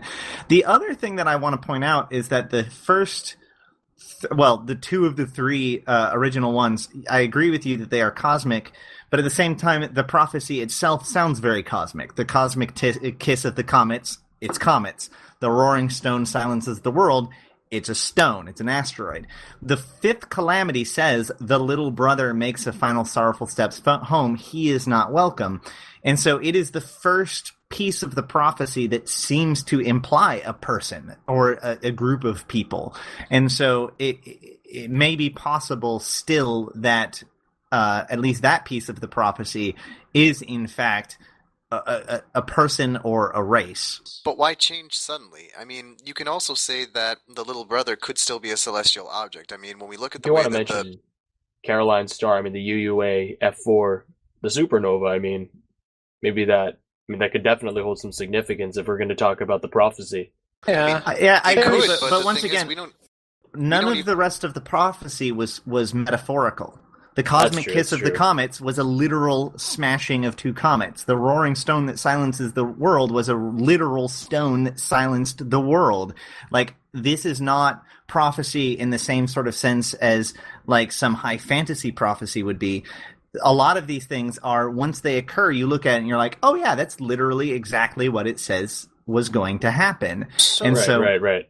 That's what why are a we lot of people are suggesting saying the that the sleepers. fourth one is actually referring to, I don't know, the other from the No, void? like- There springs an entity. I mean, well, that this kind is- of That's fits. actually eerie. Yeah, that makes sense.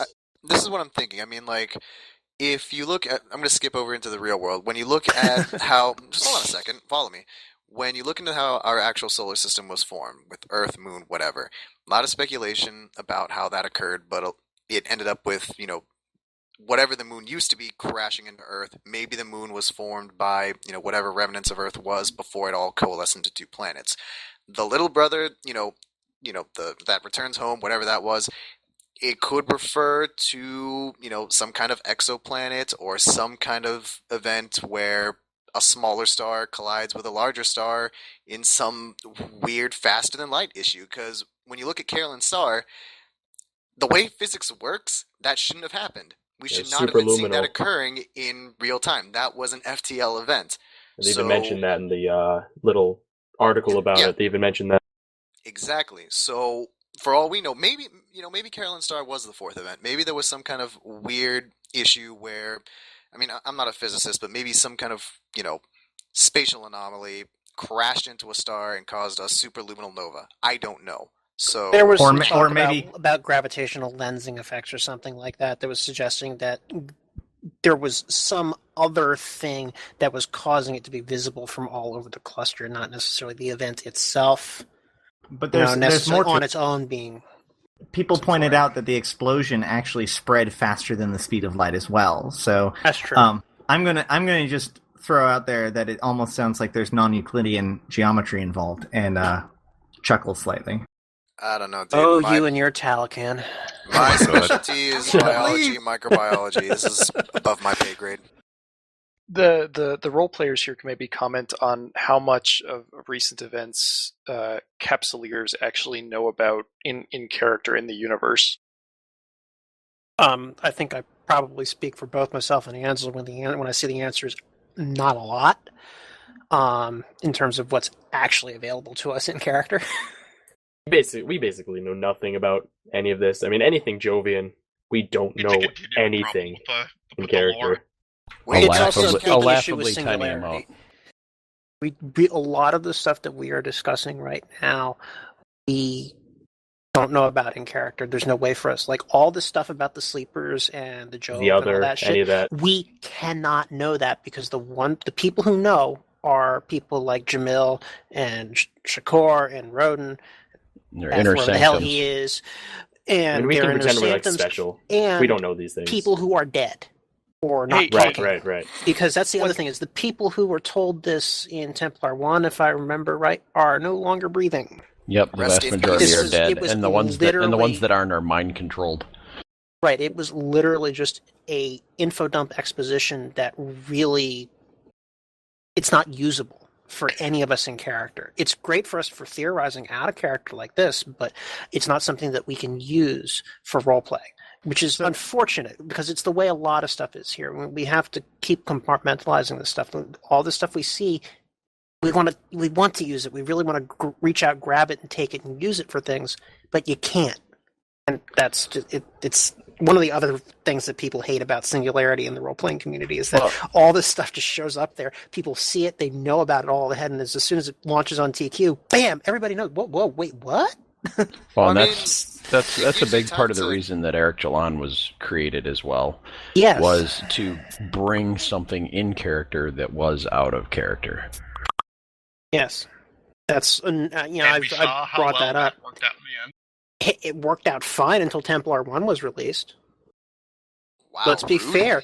Let's be fair. Templar 1 basically gave away the entire story in a single info dump that Echelon had been working towards revealing in character through entirely in character means. We had somebody on the team who had more or less figured it out. Some of you might have read Joe and Lauren Goes to Whiskey Space. Yep. Yeah, the player Yeah, I read behind that. that had more or less figured out the whole thing. It had a very good theory that was very close to what was posted, but he only came up with it like a week or so before Templar 1 was released, and he hadn't posted it yet. And then Templar 1 was released, and he was like, well, shit, I can't post this because people, either say I'm plagiarizing or metagaming. I never even heard about this person. What? Mayona or Joe and Lauren. Yeah, look up Joe and Goes to Whiskey Space. It's a great document from the very earliest part of Apocrypha exploration. Goes through every single site in every level of W Space and lays out all of the info text and everything else in it. It's a fantastic resource. Yeah, Did he say I was something gonna about say, the Oruz Mayona posted Ozbadak or about something? this. Mayona posted about this on Backstage, actually, explaining his frustration with the issue. But it's a post that's a couple years old. I'd have to go and find it. So It's on efiles.com. The Jones and Lauren went to Whiskey Space, but I'm talking about Mayona's thing about his theory. Oh, gotcha. That was on Backstage. All right. On that note, I think it is now 1 hour and 50 minutes in, so it's about time to start wrapping things up. So instead of having that sister's thing. Instead of having a giant tinfoil theory section, I'm going to give everybody a 2-minute or so window of opportunity, kind of talk about what they think is going on without having to necessarily lay it all out there or whatever, but just whatever what you want to talk about maybe behind the scenes, not necessarily showing the evidence, but what you think is really going on. So we'll start with Tarek. What is going on according to you? What I think is going on is that the Jovian, different Jovian factions are probably going to reconsolidate. I think that is the one about the 4 becoming 1 prophecy. I also think that the last prophecy with the entity coming from the mother, or the darkness coming from the mother, is probably the other going to reveal itself, and I think I interpret the mother as being Gemel Zarum because of the Virgin Mary and all that kind of stuff, and that is what I think is possibly going to happen. And I still hope that the Gallente and the Kaldari might unite together and fight all of that. Very cool. Ravis. Well, I'll touch on a couple of things here. I will also tell everybody that that there will be a post up probably tomorrow on Crossing Zebras with my take on the prophecy of Macapur. It will actually be an overview followed shortly afterward by a post on my blog with some other thoughts that I have on the prophecy of Macapur. But I'll echo a couple things that Tarek said with a twist. I think it is about the Jovians. But my take is that it's really more about the fall of the Third Empire, and what it is that this is more about the splintering of the Jovians and what they're going to be doing either to us or to each other, and what that's going to mean for the play space that we're going to be in. Uriel. Yeah. What is going on according to you? Well, to put it simply, let's see. What's going on, how I think of it so far, we've been seeing all these sleeper things returning.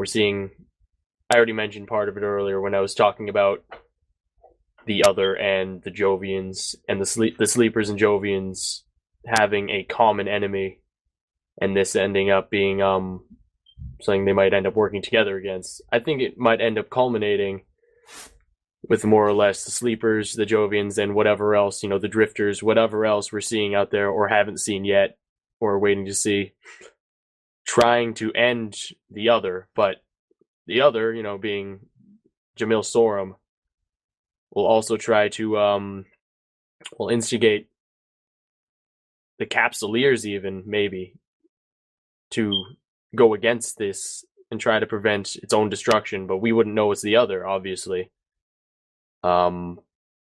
Basically leading to, the Sleepers, the Jovians, all of those becoming one against the other, but not in a very public way, not very outright, obviously, because like we've said about in character, we basically know nothing about any of this. So we'd all see it as the Amar Empress telling everyone to fight against, this impending threat, if that's even going to be the other talking about it. That's basically all I got so far. Very cool. Mark?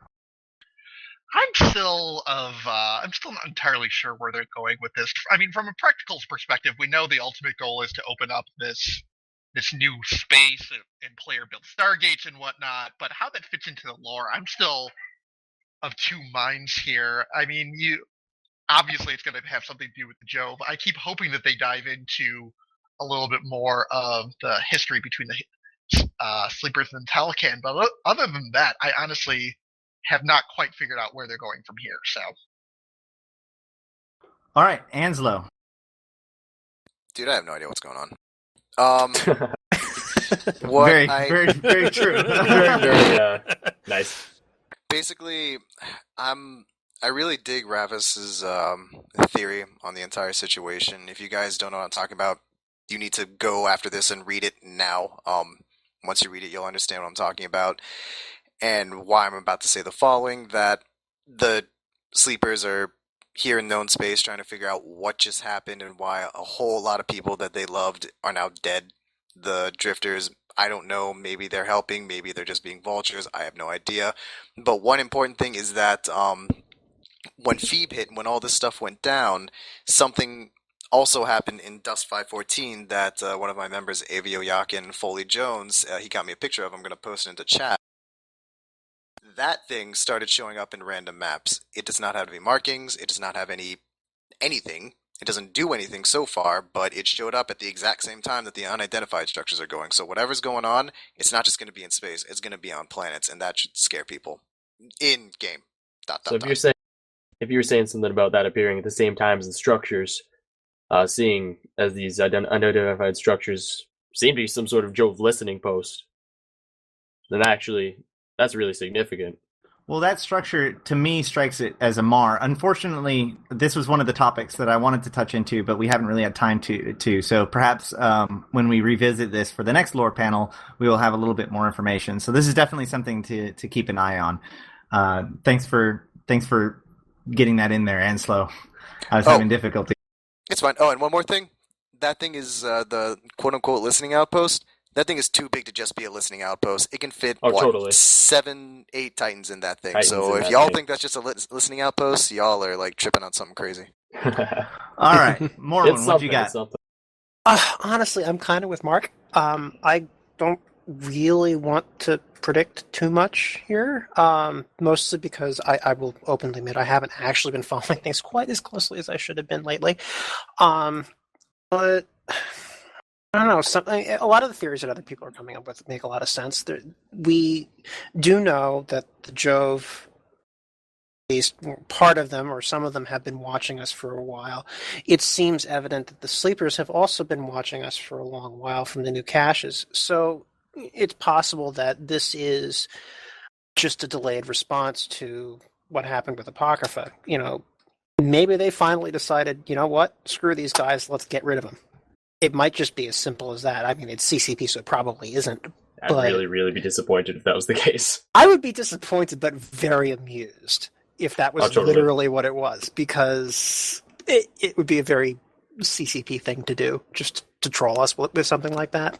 It's probably not quite that simple, but the last time we saw Sleepers in K-Space is the SOE arc. I don't think we ever touched on that. It's entirely possible there's a connection here. You never know. All right, and my theory is that the Sancha Nation attacked the Sleepers while in wormhole space and lost. The other has taken over the collective hive mind of this Sancha nation and used it to attack the Jove, causing the Carlon events, thereby alerting both the Jove and the Sleepers that there is something terribly, terribly wrong, and they are mobilizing to attempt to deal with this new threat, and the superluminal event will cause the Talican to kind of look from their distant outpost and see that there's something gone horribly, horribly wrong, and will show up, thereby the Jove and the Sleepers helping us learn new cloning technology to master the Garistas' new Valkyrie pilots and Dust Soldiers into a more perfected form called Legion, and the Talican will teach us Stargate technology. That's just my theory. Closing thoughts. Beautiful. Yeah, that was pretty cohesive. The Talican. I feel like the Talican and the Sleepers might have, in the end, become more of a single entity. I mean, you see all the derelict Talican structures, everything broken with all the newer Sleeper stuff, and it almost seems like the Sleepers are either guarding them or somehow working alongside them. So even if the Talican are gone, there's something of them to be left with the Sleepers. I think they might have been working together, but if you look at those C5, C6 sites where it's talking about a biohazard and there's still Sleeper stuff there. Yeah, quarantine. Yeah, the Sleepers were quarantining this Talican area. Yep. Again, we're going to have to touch on all of this next time, fortunately. So, okay. Final thoughts. Does anybody have any shout-outs or anything that they want to say before we shut this thing down? Ooh, me? Hello? Go for it. Big shout-out to Avio for getting that stuff for me and Dust, Roland and Lot P, everyone else from Scopeworks and Tissue who took the time to get onto Sissy and to check the lore and really got into it and really got enthusiastic about it. I'm really glad you guys are enjoying, all of this, and I hope you guys enjoy what more is to come. Also, Scopeworks and Tissue are recruiting. And if I can go, shoot. Big shout out to Jovian Labs, my home corporation, and Mind, Petru, Zal, and Tien. Thanks for liking my ramblings and listening. I think this is going to be, I'm going to enjoy a long time in this corporation. And just a shout out to you guys. Pretty sure we all have enjoyed your ranting and ramblings tonight. Thanks, guys. Anyone else? If I may? Tarek? I would like to give a shout out to Janis Imladris from our Aurora Arcology News. Yeah, go Janis, seriously. Which I only found 2 days ago after I looked into some background information on the presidential election, and I'm amazed that I've never found that site before. It's a great compilation of all in-game, in-character news with commentary. Wonderful.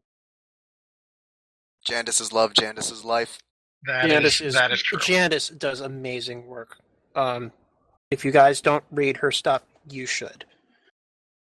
So I'm going to give a couple quick, if I can, as well. First, obviously, to Sleeper Social Club, who have really helped me get my arms around all the new Shattered Wormholes, and as well as Straverus, who was in the channel. I'm not sure if he still is, but he's been helping me, and I've been helping him probably more accurately map out all the Shattered Wormholes. And secondarily to Minxie, if everybody is not aware already, she started a new Thera-based exploration corporation called Signal Cartel that, if you are at all interested in exploration for its own sake, is worth your time to take a look at. Anyone else? Just a quick shout out to the people in Eric Jalan. It's been a lot of fun discussing it with people in there. Oof. All right, and I have a couple things to talk about. First of all, we have a Slack available called TweetFleet that is an extension of the Twitter TweetFleet hashtag. To join it, you go to adoronrobotics.com/tweetfleet. Marcel Devereaux of Adoron Robotics has thankfully created a system that basically all you have to do is put in your name and an email address, and it'll automatically invite you to TweetFleet, so that way an admin doesn't have to do it manually. It is a lot of fun. We have over 300 people in it. We have more than a few CCP members there. We have a very active lore channel, a very active dev channel for third-party developers to coordinate and collaborate. It's been a lot of fun. Please come and join us, and you too can lose all of your work productivity. Also, please subscribe to us on YouTube. The Hydrostatic Cast. What is the actual exact YouTube? So we don't bad. have a YouTube name. That's right. Yet because we don't have enough subscribers. So please subscribe to us so that we can get our name. That is correct. See, I was leading into that. So we don't actually have a YouTube name because you need at least 500 subscribers to have a YouTube name. So we will be posting this up on YouTube. Please like us and follow us on YouTube so that way we can get our setup name. And also, we are currently running a contest through the end of February where if you subscribe to us and comment on our first lore panel, at the end of February, we'll be giving away an exploration pack, which is a Stratios and a Steros, and I think 2 exploration frigates. And those will be given away to 1 lucky person. The only reason why we're doing the comment thing is because all of the random number generators that we could find to pick a random person requires a comment on a video. So just follow us on YouTube, or subscribe to us on YouTube, and put in a comment on our first lore panel, the Rhea lore panel, and you will have a chance to win some ships. And if you've already subscribed without commenting, we'll pull that list as well and put it into the random number generator. So, Fi, you got some stuff? Yeah, I wanted to give a shout out to Solalorn, Vaderon Robotics. He was one of the first people to suggest having a lore panel to us, so we owe a lot of this to him.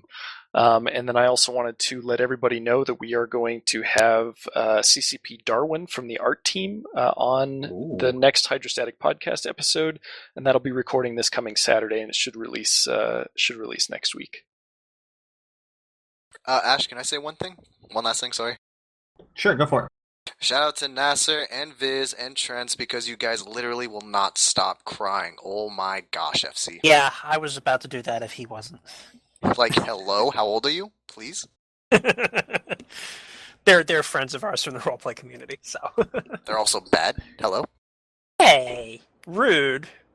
And I have to give huge props to Lockefox, who has been our tireless cameraman and channel maestro. Even though he didn't talk and you probably didn't even know he was here. Especially thanks for finding that symbol on the back of the Drifter battleship, Lockefox.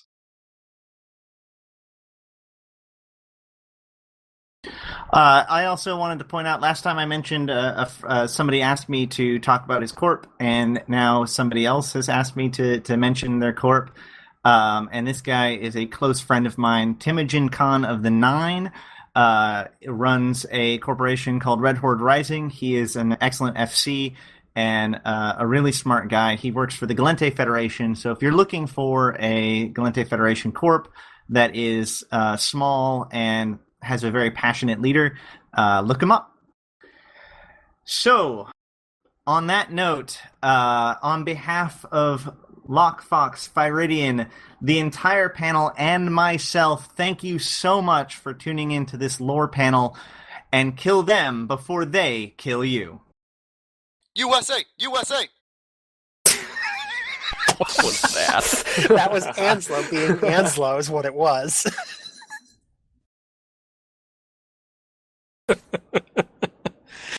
Well, that was okay. So Anslo knew that we couldn't have an outtake at the end of the show, and so he decided to just provide one for us. Well, that's fine. That was good. I'm hoping at this point the stream is down, right?